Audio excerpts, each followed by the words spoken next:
Hello and welcome to Wolfman Gaming. This is my Bloodstained Curse of the Moon 2 blind playthrough, and this is episode 2. We are a bit into the second level of the game. We have picked up a new character called Dominique, and just before we left off we found a seat or a room to the right that I for some reason couldn't access. And I wonder if I can bounce off your bubble balls, whatever you call it. Yes, I can, but not high enough. Now that was stupid. Let's just try to get through this alive. That went well. And if you haven't watched episode 1, I'm playing this on casual difficulty because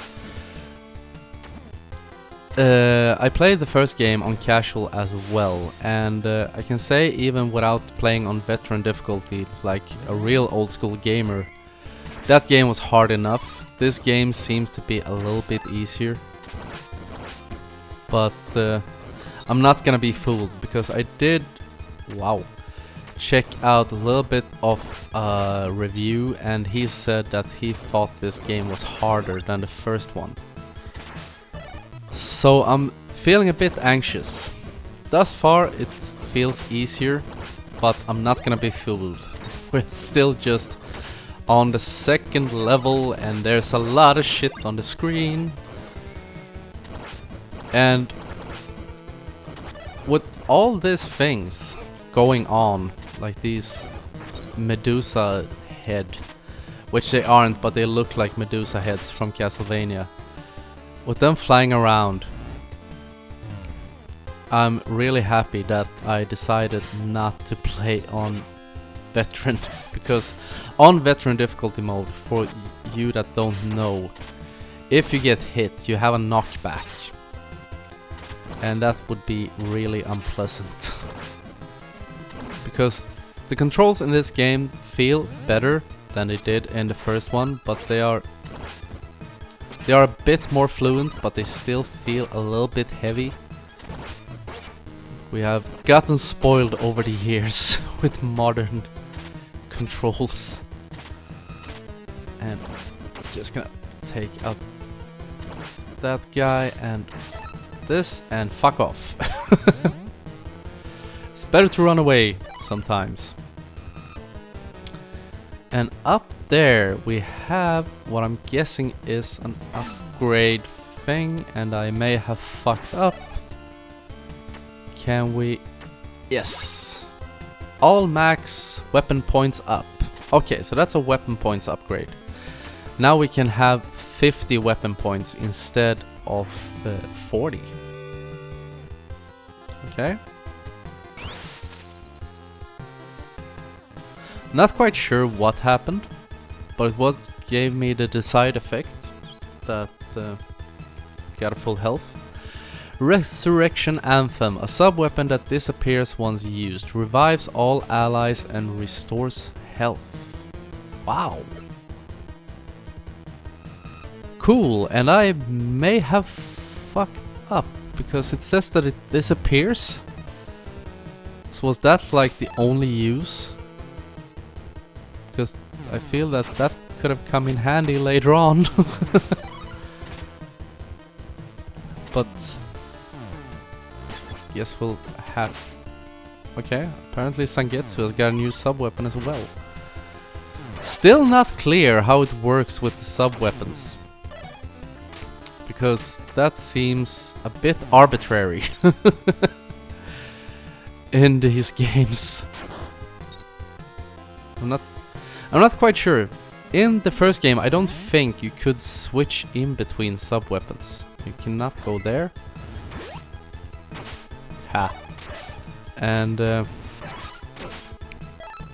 yes, you get new sub-weapons from time to time. And I would love to be able to stack sub-weapons. Maybe like you could add 2 or more equipped so you could switch in between them. But I'm guessing we're at a boss fight. I remember in the first game, the levels were quite short. Even though it... Okay. We have a butterfly cat thing.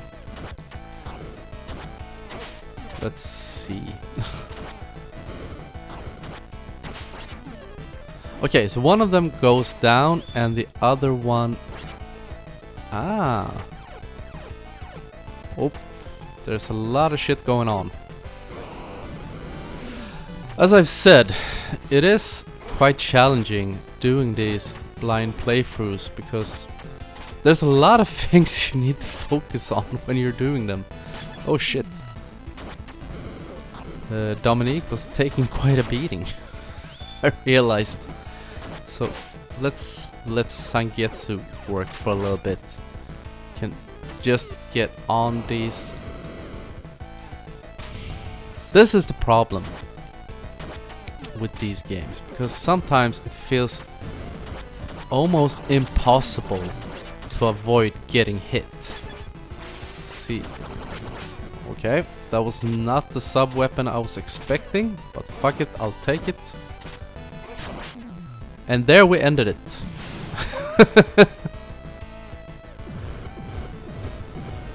Was that just phase 1?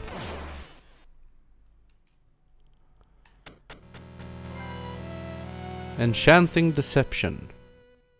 Okay, that was the second boss. Also quite easy, thank God. Seems as this game, as I've said before, is a little bit more forgiving. Well, if it isn't Sangetsu, always glad to see an old war buddy who can still hold his own. Heh. I could say the same to you, you seem just as sharp as ever. Seeing as we share a common enemy, would you give me the honor of fighting alongside you once again? Yes, please. I'm not sure an ordinary human will be of much use in battle against demons, but more help is appreciated. Welcome aboard. Okay, so who is this guy? You're one of the church's people. Sorry, Sangetsu, but there's no way I can trust someone from the church. Atheist, are we? Robert, don't misunderstand. I don't know what grudge you bear, but she is needed in this battle. I'll trust your judgment, but I'll leave my bullet in the chamber. Should she raise my suspicions at all, it will find its way into her back. Shooting someone in the back just isn't okay. Robert has become an ally. Okay, so let's see what Robert can do. Sniper shot. Prone. Crawl. Creeping shot. Wall cling. Move in the direction of a wall while in mid-air. Wall kick. X button during wall cling. Okay, so let's try that out. Cool. And he slides down and you cannot use that. Okay. Hold on. That is quite a reach. It really shoots straight across the entire screen. I think he can be very useful. Stage 3, Raging Chariot. Wonder what his... Okay, he is quite a respectable... Let's see, can we get in there? Somehow? Because he can crawl. So I should be able to get in there somehow. Just not sure how. Okay. Doesn't seem like I can do it. Or I'm just shit at these controls, but damn! Dude got reach.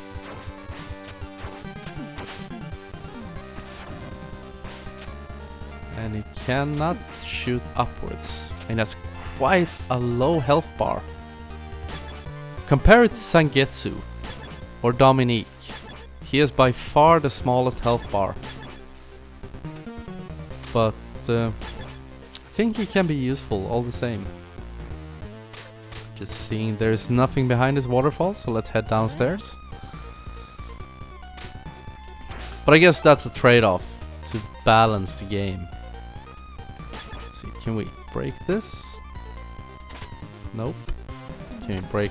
Ah, this might not break. Look at that beast of a guy.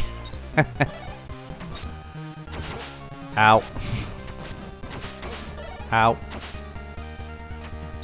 Not. Suddenly it starts to feel like the controls are actually getting clunkier. I'm not quite sure if that's true, probably not, but... Ah, so that's like a little shortcut right there down to the left, but either way, let's take the shortcut. Because I see disaster heading my way. And can we get up there? Perhaps? Perhaps yes, perhaps no. Can we get up there as Robert? Nope. Okay. So let's just crawl through here. Take out that thing. See if there's something useful behind here. Nope. Okay. So it doesn't seem like Miriam and Alfred and the old gang is gonna show up, or maybe they are. Maybe they have like a super roster of allies. Even though I think it might get a bit asshole, a bit cramped. So where should we go? He's pointing downwards, so I'm guessing there's something good down there. And you are just not letting up. So I'm not gonna go down there. Let's crawl through here because I wanna be able to... Ah, shit. Gonna use Sangetsu because he has full health bar. So take out this guy. Thank you. And let's see if we can just get him into frame. Oh! When he's firing, his bullets go over my head. And I can't hit you. So maybe, since we have full health, maybe we can tank one hit. Or just do like this. He couldn't hit me. Okay, let's see what's down here in the basement. Switch over to Sangetsu, since he is the tank character out of these three. And there's nothing in there.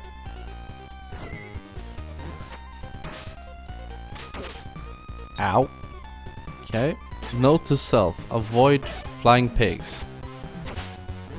Let Robert take them out, so it can explode at a safe distance.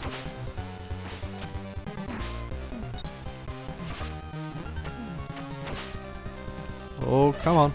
Come on. Shit, he's moving faster than I am. Ow. Pick up that health.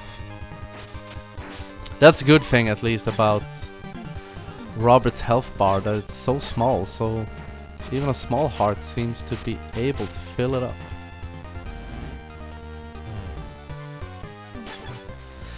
And that is something I remember I struggled with in the first game once again, that I almost always seemed to have a character die on me just before I needed their particular skill to get into secret passageways, and hopefully that will not be the case this time.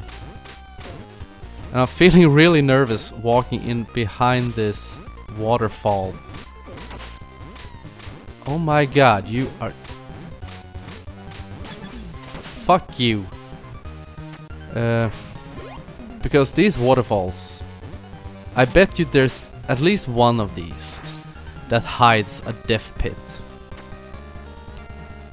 It's always like that in these platforms. Whenever they put shit in the foreground, it's always to hide something that they don't want you to find out until it's too late. Oh, come on. Well, everything is going quite well.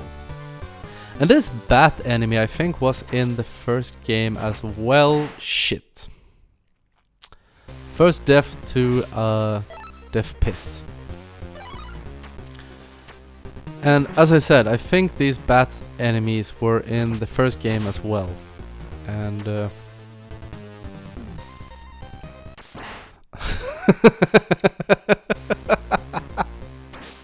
okay, that was fucking pathetic. So what we're gonna do now is we're gonna kill Sangetsu so we get Dominique and Robert back. Yes, control death to get our characters back. Oh, did throw me back a little bit. Okay, I'll take that. That is a valid punishment for using control deaths, I suppose. But now I can't remember what the fuck I was talking about. Fuck you, piggy. Either way, yes, waterfalls. They always hide shit behind stuff like that in these old school games. So always be careful when you're trying to pass waterfalls or whatever, drapes or shit hanging in the foreground. It was the same thing in Shovel Knight. In a lot of levels, there are things in the foreground that concealed pits behind them. So now just gonna focus and, like Deadpool says, maximum effort. And hopefully everything will be okay and we'll get through this area alive this time. If I don't make it through this time, I will probably just skip it and go the other way. But let's see. See here, Sangetsu does have that, and that could be useful. Oh, did you see how close that was? That was a little bit annoying, to be completely frank. And here I'm actually gonna switch to... No, I'm not. I'm gonna go with Sangetsu, and I'm boned. I'm so boned. Fuck.